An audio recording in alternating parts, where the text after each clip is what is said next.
আসসালামু আলাইকুম। আশা করি আপনারা সবাই ভালো আছেন। আগামীকাল শুক্রবার মার্কেট বন্ধ। আমি বাংলাদেশ ব্যাংকের একটা সার্কুলার নিয়ে কথা বলব। বিশেষ করে যাদের হাতে ব্যাংকের স্টক আছে, তাদের জন্যই মূলত এই সার্কুলারটা। বাংলাদেশ ব্যাংক আ আ ১৩ই মার্চ এই সার্কুলারটা দিয়েছে। এর পক্ষে আ স্বাক্ষর করেছেন আ আ.ন.ম মঈনুল কবির পরিচালক। ওনার ফোন নাম্বারও দেওয়া আছে। যাই হোক,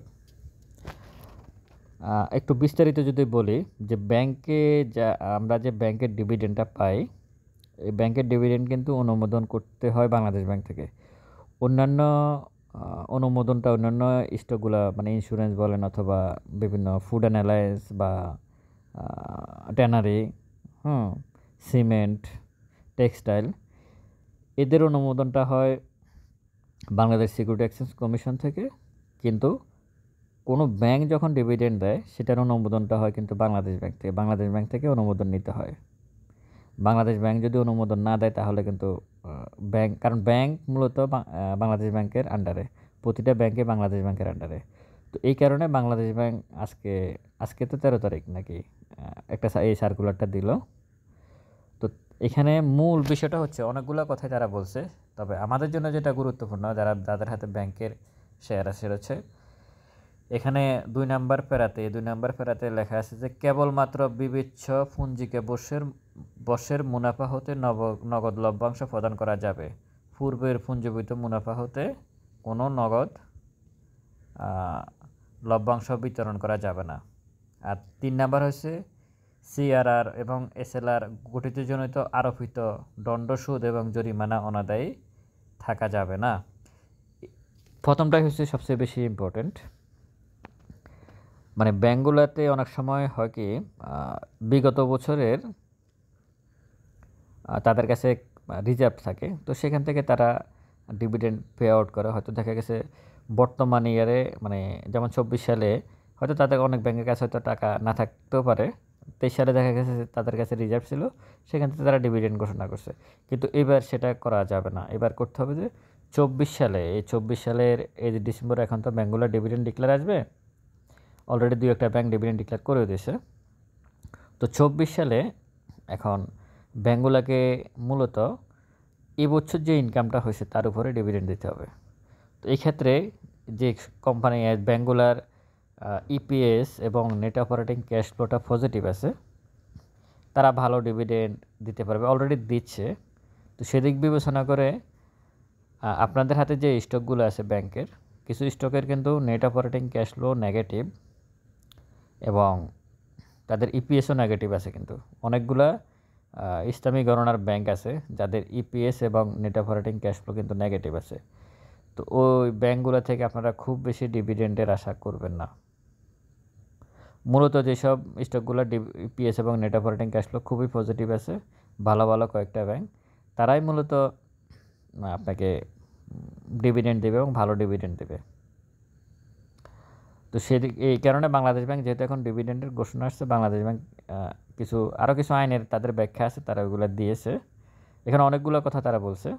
তো বিনিয়োগকারীদের জন্য যেটা প্রযোজ্য সেটা হচ্ছে এটুকু জানা দরকার যে এই বছরে তাদের যে ইনকাম, সেই ইনকাম থেকে তারা ডিভিডেন্ড পে আউট করতে হবে।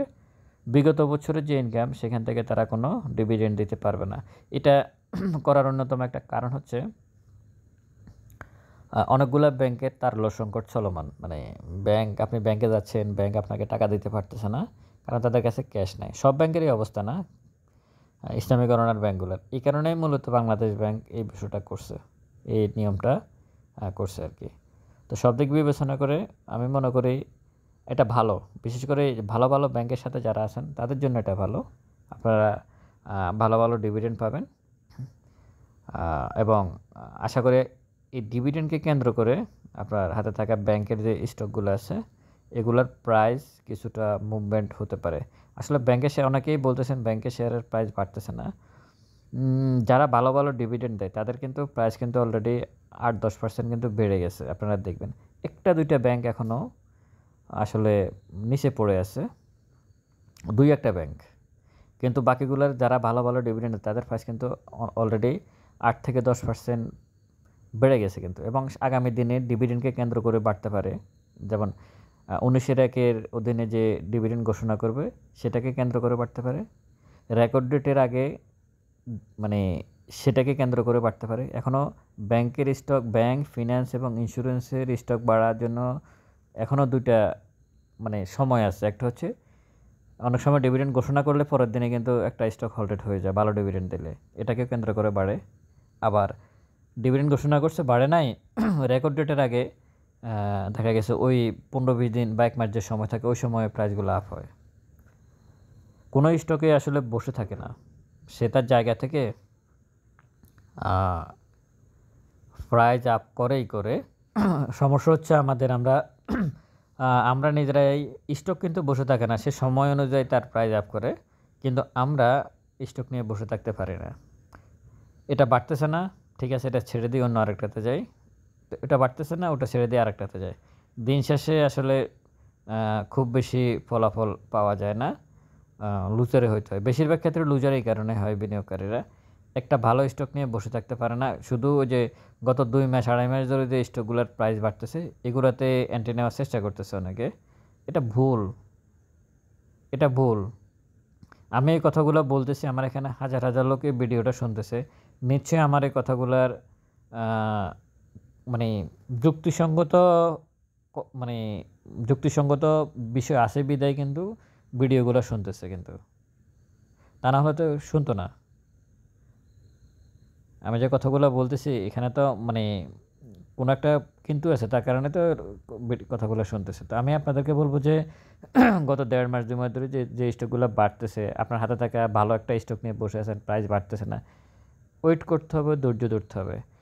একটা স্টকের প্রাইস বাড়তে বেশি সময় লাগে না। আপনি দেখা গেছে একটা স্টক 3 মাস 4 মাস ধরে বসে আছেন, বাড়তেছে না, অন্য সব বাড়তেছে, আপনারটা বাড়তেছে না, কিন্তু ভালো স্টক। একটা স্টকের প্রাইস কিন্তু 2 দিন যদি হল্টেড হয়ে যায়, আপনার যেটা কি বলে, আপনার যেটা চাহিদা সেটা কিন্তু আপনি পেয়ে যাচ্ছেন।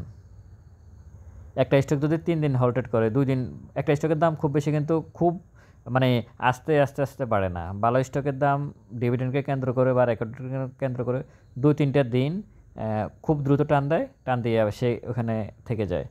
এর ভিতরে আপনাকে প্রফিট টেক করে চলে আসতে হবে। আপনি ভালো স্টক বলতে আমাদের এখানে তো আসলে ফুড অ্যান্ড অ্যালায়েন্স 1-2টা আছে, পদ্মা মেঘনা যমুনা অয়েল আছে, এরকম আর কিছু ব্যাংক আছে। হ্যাঁ, তো আপনি এদের প্রিভিয়াস হিস্ট্রি দেখেন, দেখবেন এরা যখন প্রাইস আপ করছে দেখবেন 3-4 দিন 5 দিন সময় নিয়েছে, অথচ দেখা গেছে এর আগে 3 মাস 4 মাস একটা না বসে আছে সবাই, কোনো প্রাইস আপ নাই, বসে আছে। আপনি লিন্ডিবিডি কে নেন, লিন্ডিবিডির একটা না 3 থেকে 4 মাসে এক জায়গায় বসে আছে, এখন 10% 15% সে আপ করছে, 10% সে আপ করছে। তো 10% আপ করলে আপনি বের হয়ে যেতে পারতেন। আপনার চাহিদা থাকতে হবে বছরে 20 থেকে 30%, এর ভিতরে বারবার এই কথাটা বলতেছি।